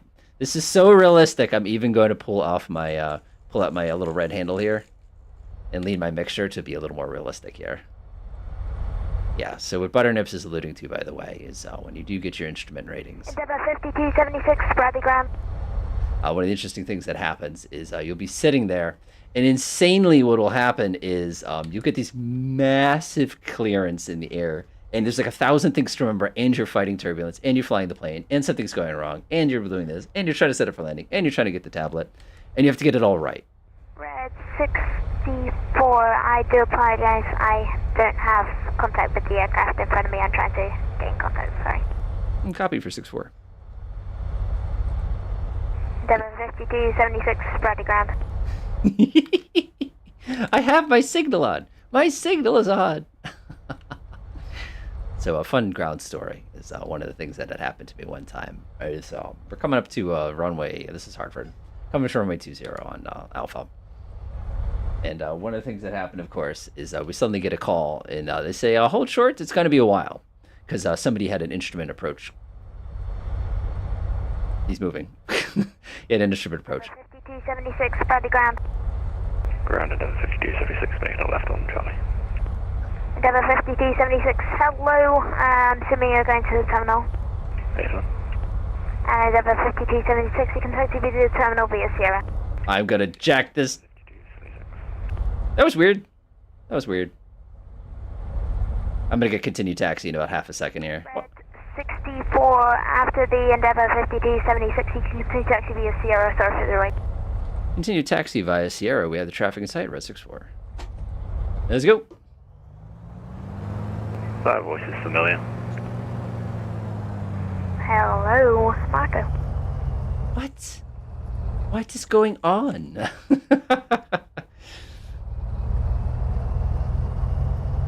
So what I'm missing out on right now, and I can't simulate this, and no game does a good job simulating this, is getting bounced around on the ground. Like it's hard to explain, but these grounds are not very even. So when you're just kind of ripping around like this, the whole plane's going, and kind of bouncing, and it's making the noise like it's almost like you've got 1 million pounds worth of loose change in this thing, kind of a thing that's just kind of bouncing. So it's one of those things that you get in the real world that some games, like, they have a little bit of the sound effects for it, but like for us, it's not too much. So it's unfortunate, but oh well. What I find interesting is this guy in front of me is just ripping. Again, airliners are allowed to rip. We're not allowed to rip. We're propeller guys. We need to be able to fly the plane safely, kind of a thing like that. Good thing I didn't take the 152. I should have asked for midfield. Hello, Sergey. Oh, we just had our little airline adventure up to Canada. Now, the people at Bradley Tower have invited us. They're watching our stream to actually just come in here, kind of a thing like that. So we couldn't say no. I got to do other things tonight. But I'm like, nah, we're going to at least get 2 circuits, and we'll depart to the south, and we'll just kind of cancel like that, kind of a thing. Where is this guy going? I'm sorry, my friend. I just don't know where you're going. It's hard to explain. Where is he going? Oh, there we go. There we go. Red 64, you can contact down now 120.3. Have a good one. 120.3, Red 64. Have a good night.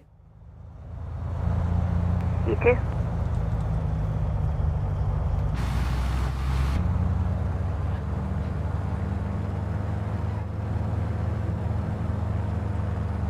I'm going very fast here. I'm being very, very, very naughty, but this is out of respect of the YouTube folks' time here. But hey, this is what I do for fun on Flight Sim, in case anybody's ever curious. By the way, if you're looking to get experience in VATSIM, I can't recommend doing circuits enough. It is absolutely the easiest way to just build up confidence without having to worry. You pick a quiet tower where there's just nobody, or the wind's too something or other that day, and it's too good. Right, the tower, Red 64 is holding short of 3-3 on Sierra. Request closed traffic. Red 64 low, Bradley Tower, hold short. We got traffic lighting. Hold short for the traffic on final, Red 64. enough for me. So one of the things you could do is if you're trying to build confidence for the purposes of doing anything on VATSIM, running around in VFR traffic like I'm about to do in a couple seconds here is absolutely one of the best ways to do it. You're going to get a lot of confidence that way. You're going to get a lot of experience that way. Don't pull the handle out all the way. But it does work really, really well for the purposes of just kind of getting the hang of it without having to strap. Oh, there he is. Oh, there's going to be 2 planes in the traffic. Yes! Oh, thanks, Sergey. Command Modern Operations is quite a game. I was thinking about flying that. Oh my gosh, careful, careful, careful, careful!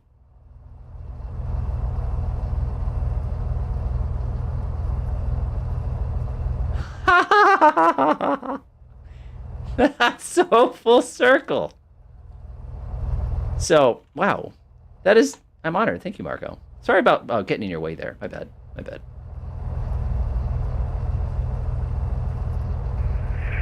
Reach, not reach. Red 64, runway 33, line up right. Runway 33, line up right. Red 64. All right, bonanza time. Let's go ahead and get everything all nice and ready. Oh, I can never see the buttons for this thing. This is the second lineup and wait I've had tonight. That's crazy. Honestly, I didn't think my videos on VATSIM are that great. Left closed traffic, and he's going to tell me to call midfield. Here we go. Left closed traffic, call midfield. In before. Of course, if he's watching, he heard me say that. This isn't fair. You can't hear what I'm saying in the cockpit. Not fair. I know I'm being silly, but it is what it is. Parking brake's fine. This is the one I actually wanted to get. There we go. Just want to be able to see. Ready?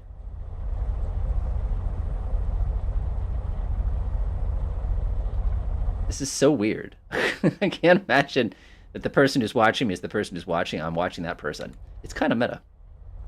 I'm excited. I'm excited. Love the Bonanza. This thing's such a great plane. He's waiting until the guy gets set. 64 should be just, you should expect to be on the runway for about the next 90 seconds, just for wake turbulence.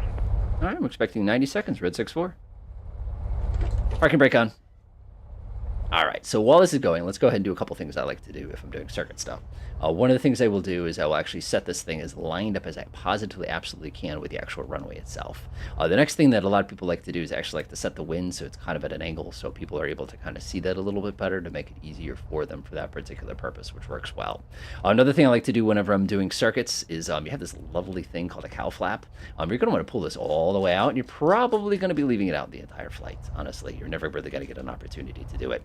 Because we're sitting here right now, what I am going to do is I'm just going to do a quick little run-up. As we can. I've already had enough embarrassment tonight. I don't want to make it worse.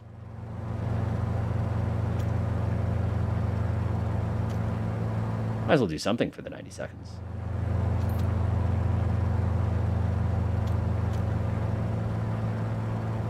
Nice. One of the things I like to do, blue handle. No game. And reach 69, send out on that quarter base. Everybody's getting the true VATSIM experience right now. You'll call my base. Send out on that quarter base.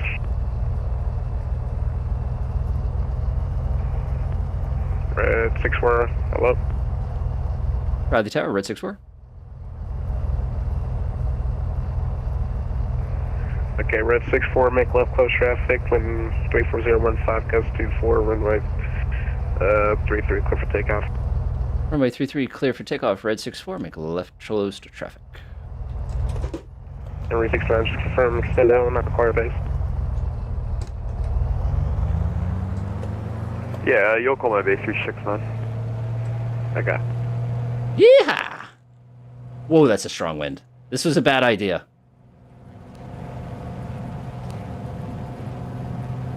And Red 69, turn base, runway 2, turn base, runway 33, clear, touch and go, traffic, well depart by arrival. Alright, turn base 33, and can we get a full stop, reach 69? Nice. Alright, runway 33, clear to land, transfer parts upon arrival. Alright, 33, clear to land, reach 69. Sorry, I'm like concentrating. Just doing my thing.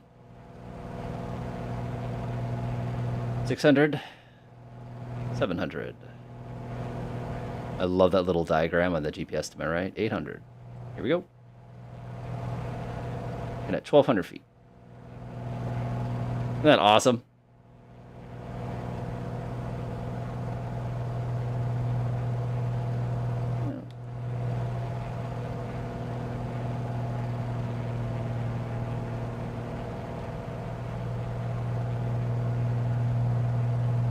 We're going to give ourselves a little bit of room here.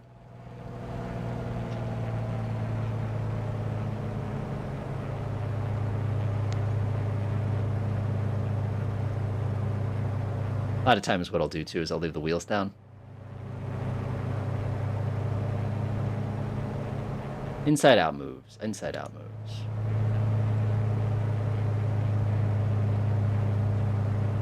Bradley Tower, Red 64 is lift midfield for our 3-3, requesting touch and go.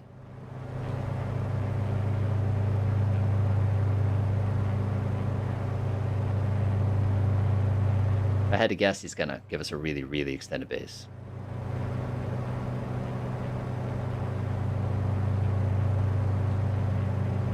Again, if you're looking for confidence in VATSIM, is the way to do it.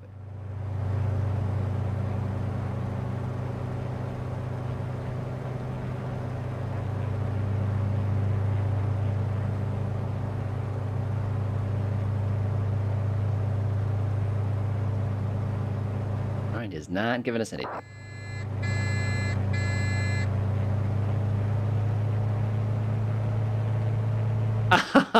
Excellent, Marco. I don't know. Not sure. Not sure. Bradley Tower, Red 64. Uh-oh. I think our fun just got ruined. Radio check. Here you let 5x5, Red 64. Red 64, extend out, call our base. Stand out, call your base, Red 64. That was scary. So another fun time, real world, good old-fashioned real world stories here. One of the things happens is what you get in the real world is communications will fail. Like they'll just stop working. You know, you'll be sitting here. 64 traffic, about a mile to your 9 o'clock. Do the C-160 on the final, report inside. Traffic in sight, Red 64. Alright, Red 64 going to be number 2 to follow traffic, runway 33, clear touch and go. Runway 33, clear, touch and go. We'll follow the traffic, Red 64.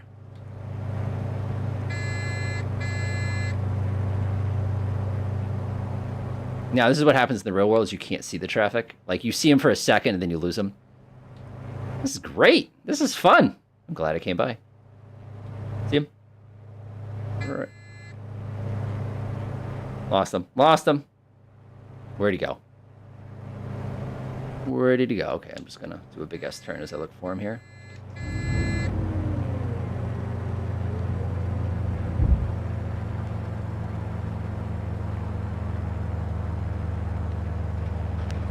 So if you lose the traffic, you have to keep a close eye out. I do not see that traffic anywhere. Shoot. I don't know if it's a lag issue or something else is happening. I'm going to go real slow and keep an eye out for him.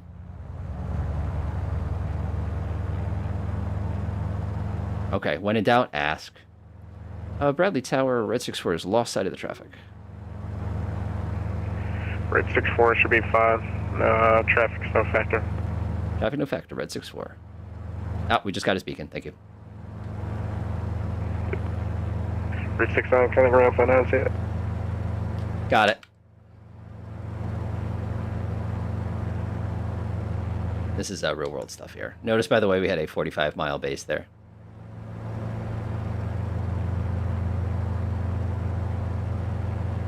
Of course, I still have to land the plane. Did you see all the airplanes disappear and reappear? Uh-oh. Still gotta land. Still gotta land.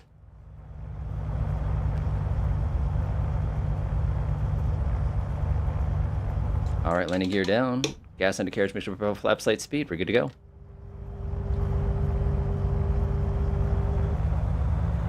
Interesting thing is doing a touch and go here is very awkward.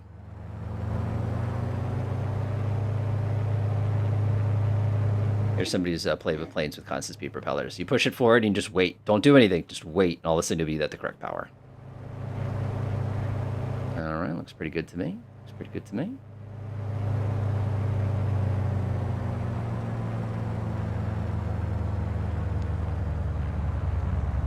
Ooh, that was way too fast.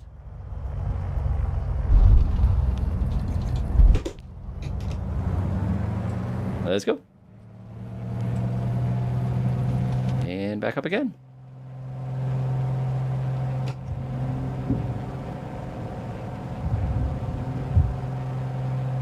My foot is instinctively stomping to the right. Like you can see it just like jammed right now. Just instant. All right. So what I'm going to do now is I'm going to request a south departure. So that way we can do this one. We could also go over to Simsbury if you want to have some fun, but that would be kind of a tiny runway for us. So I'll be nice and ask for a south departure. All right, let's go ahead and take my turn. And you can see there's another private jet there waiting over at signature.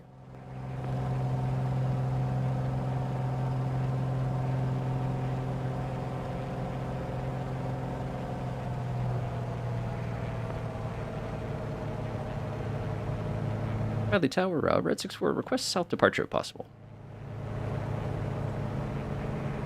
Red 64, you see when a south departure, got any request final altitude for? We're looking at probably 2,000 towards Hartford.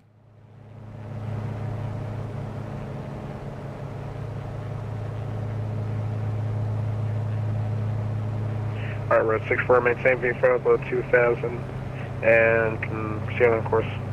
All right, proceed on course. Maintain at or above 2,000 feet for Red 64. Thanks for your help tonight. Appreciate it. Yeah. Too late.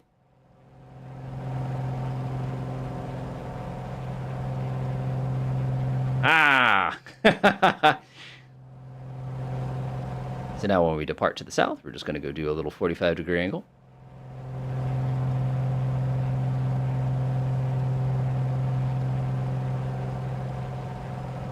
Sneak up to 2,000 and be on our way. Isn't that awesome? You just ask nicely, and a lot of times they will be able to accommodate you, and that's true in the real world as well. Don't do that. Nobody just saw that. Problem is my head position's wrong. All right. How you doing, Bradley Tower? Thanks for your help tonight, by the way. Yeah, no, it was great. I absolutely loved it. I hang out a little longer, but the wind is in plight. All right, folks, I think we've reached a really good point here. Went on longer than we wanted. We got a nice little opportunity to do some VATSIM excitement, which is always a super-duper fun kind of a thing like that. All right, Red 64, you're unfortunately going to be leaving our aerospace. Frequency change approved. Have a good flight. Frequency change approved. Appreciate your help in volunteering. Red 64. Also, enjoy. Thank you. All right, we're clear to go out. So what I'm going to do now is I'm going to go ahead and disconnect because we're out of airspace anyway. And we're going to frequency change and kind of zip out. All right, folks, we've reached the end. Hopefully you had an exciting night. Things went on a little longer than I wanted to, but at the same time, it's got to have some fun. You got to see some pretty good VATSIM action. Landing at Toronto was weak. It was way too heavy, and I should have been more careful with it. I made a couple little boo-boos here and there, but everything was legal, and it was kind of fun. You also get to see a little bit of pattern work, too, to kind of an opportunity to kind of see what that sort of looks like in the real world. But it's super great. But other than that, thank you for joining us.